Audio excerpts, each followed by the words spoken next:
Hello y'all, welcome to the next edition of Seth Plays, in which we'll be playing, honestly, one of my favorite gems from the NES library. This game came out in the late lifespan of the NES system, and unlike Kirby's Adventure, which got a lot of marketing and promotion materials, this game did not, unfortunately, which is a crying shame. I absolutely love Panic Restaurant. It's that weird, odd game that just satisfies my obscure game love, honestly. And it was developed by Taito, people who've done, Puzzle Bobble, Bust-A-Move. They're the same game. Bubble Bobble, Rainbow Islands. A lot of the classic arcade games from the, early to late 80s and 90s. Probably one of my favorite arcade developers, in all honesty.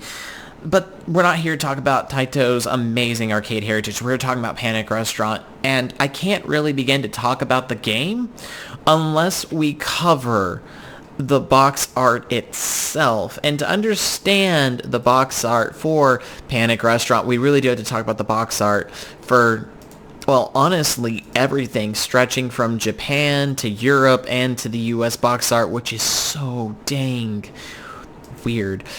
But I should really get everything talking about Panic Restaurant's Japanese box art. Now, the Japanese box art actually features a different character altogether than what we got in the States as well as Europe.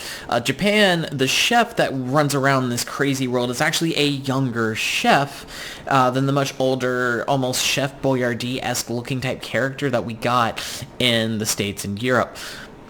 Which is cool, because the actual in-sprite graphics for the Japanese version is the younger chef, and it really does match the anime-esque look of the box art from Japan. And it kind of gives you an idea of what's going on. This young chef is battling anthropomorphic foods such as the sausage in the background, the carrots, the onion, the walking flan. It really does give you a good idea of what you can expect within the NES game. And then we move on to the European cover, which once again gives you that idea. We can see the evil carrots, the walking flan, the walking chickens with the head cut off, the coins you collect as currency for the slot machine, and our version of the chef whose name is Cookie. Older looking chef, awesome mustache, holding up that chef's pan high in the air. And we do get a look at our evil villain of Chef Hors-d'oeuvre, snidely whiplash looking character. And this is the best representation of what we are going to get inside the game once we jump into it. And then we get to the American boxwork, and I just have no idea what they were thinking when they developed this box art. It has that realistic flair to it. You can see the age lines on Chef Cookie, the individual fibers of his mustache and hair as it bleeds out of his chef's hat. His head is larger than his body, and he's got that really weird look on his face as he raises his frying pan up in the air to smash these realistic looking enemies. And for some reason, instead of flan, it's green jello. You've got the disturbed, oh my god, he's killing my people, look from the sausage in the background, while the carrot is, I guess, hiding her figure behind the curtains. It's almost like a Miss Robinson feel to it. I'm not gonna lie, if I saw this box art when I was a kid, I probably would have picked up the game, because that box art just terrifies me. I mean, to be fair, the US is no stranger of bad box art. Just look at the Mega Man series until Mega Man...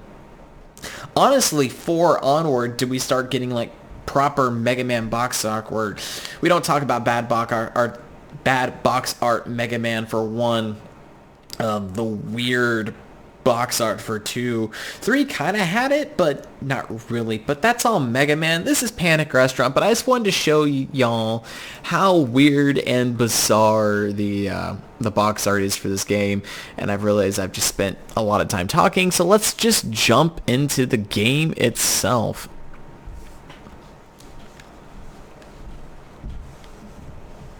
Yep, Panic Restaurant, 1992.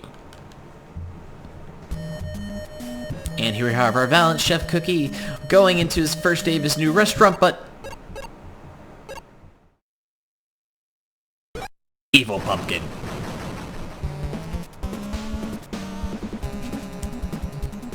Oh, I am Odove. I have taken your nice little restaurant. Also, Mary Poppins this with an umbrella.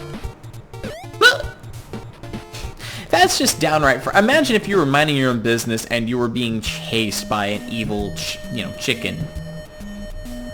And, of course, the stages are named after courses that you find in the meal as we start off, as we try to retake our restaurant, which is known as Eaton. And we start, first and foremost, outside the front of the city. This is a very heavily cute-looking, bright color... Oh, crap, that's bad. Platformer, as we basically fight our way through stages fighting anthropomorphic food, trying to take in our restaurant back from the evil Chef Odove.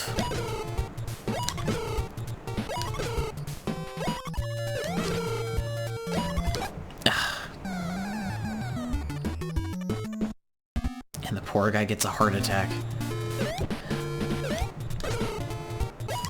So I'm gonna try not to fail horribly, but yeah, this game is so underappreciated. You really don't know the full, scope of this game, because I'm not gonna lie, I didn't really know much about this game until I just started looking up, random NES games when I was adding to my collection years and years ago, and lo and behold, I found this, and I was like, this game can't possibly exist, and the more research I did, I was like, oh my goodness, where's this game been in my life? So now we are officially inside Eaton. Oh, crud. And Odove does start off with the standard frying pan, but the spoon has a further reach and betterness. And our first boss fight against the...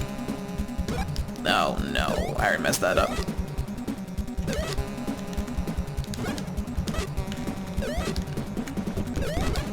Yeah, and if you take a hit, you go back to the standard frying pan. And we are fighting Jiffy Pop.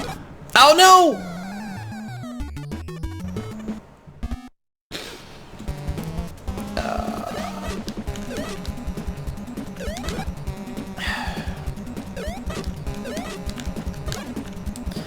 What I'm trying to do is I'm trying to hit... Nope.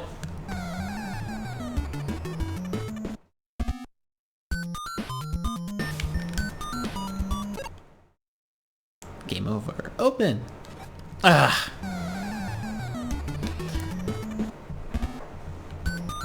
I'm hardcore failing at the first stage of the game. Stage 1 appetizer.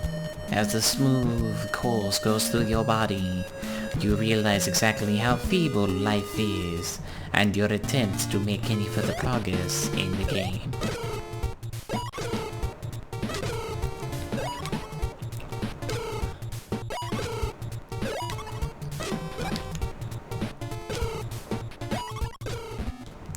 I wonder if when Odove took over your kitchen, he also, I guess, made the entire world huge. Considering how, tall some of these doors are and the windows and how high off the ground they are, I guess in a sense it makes sense for the young No, actually it wouldn't, because the young chef, even though he is young in the Japanese box art, he doesn't look like, a kid, like Nemo.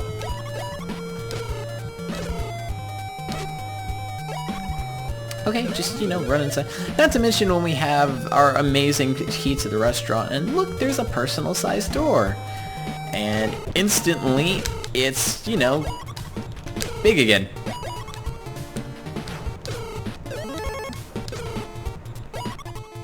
Alright, we're going into the Jiffy Pop boss fight with Le Spoon.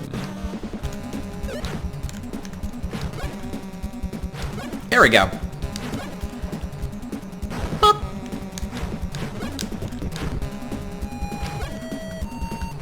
Yay!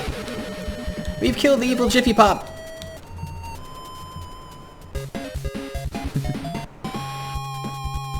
Stage clear! Yay! And now with all the coins we got, we can gamble! All 5 lines. Nothing. I'm trying to get the lollipop so I can max increase our health. Ah.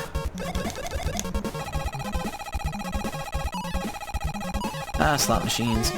Teaching the kids the importance of gambling early on in life.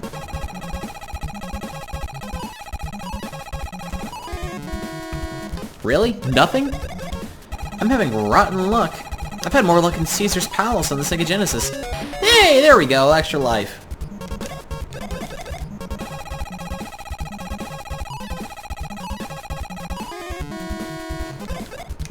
With my feeble 2 lines.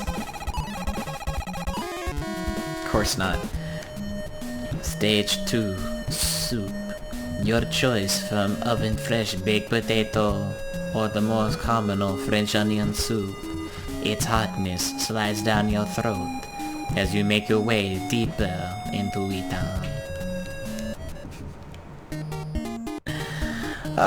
Stage 2, and we revert back to the frying pan?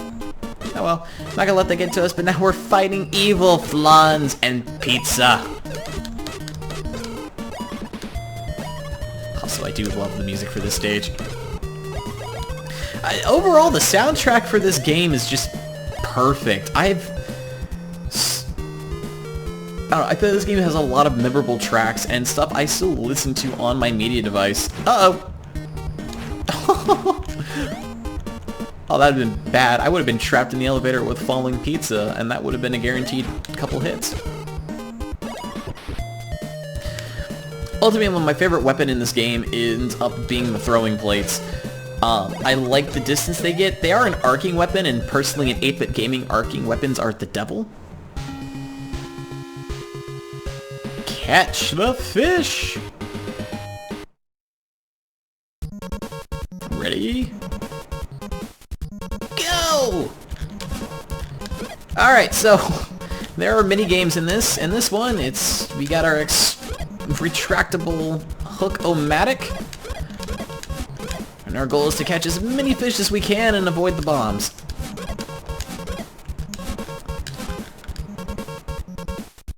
We got 17 fish. Not bad. Good extra bonus points.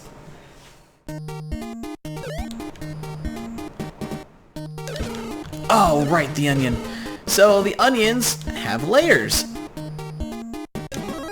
And if I remember correctly, the onions, because they have layers, the layers they peeled off do hurt you. Apples, on the other hand, are evil.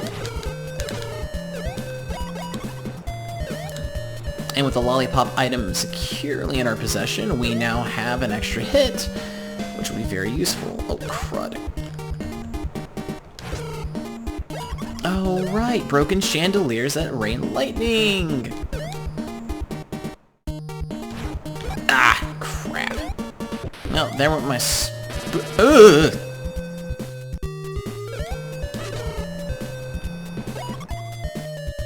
No, saw that coming.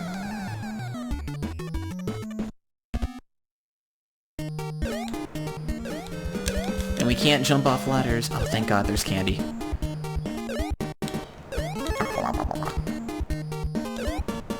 Okay, I guess we can jump off ladders, but it wasn't letting me before. I feel bad for the onion. He's just like, oh, I'm indecent now. Also kind of shocked that, you know, that chef came and hit him on the head with a frying pan.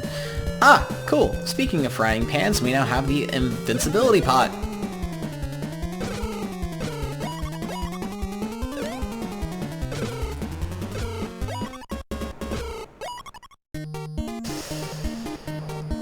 The fork. I've got a love-hate relationship with this weapon. So the way how this weapon works, it's a pogo stick. Yeah, and it just never wants to work for me. The hitbox is strange. You have to hit the enemy right on the prongs. Otherwise, your hitbox just gets bigger. And it's because of the huge hitbox, I just don't enjoy it. I have a tendency more than not to, unfortunately, take unwanted damage with the fork, which is why I just prefer to stay with either the spoon. Oh man, do enemies respawn when we walk backwards? Yes, they do. When it's gonna take the risk.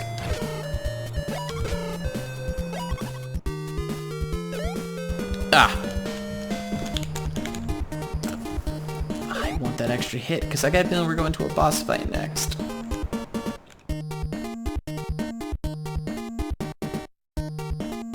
So, candy sounds really good right now. Just keep running. Up! There we go. Alright, stage 2 boss. God. The microwave that shoots out chicken dinners.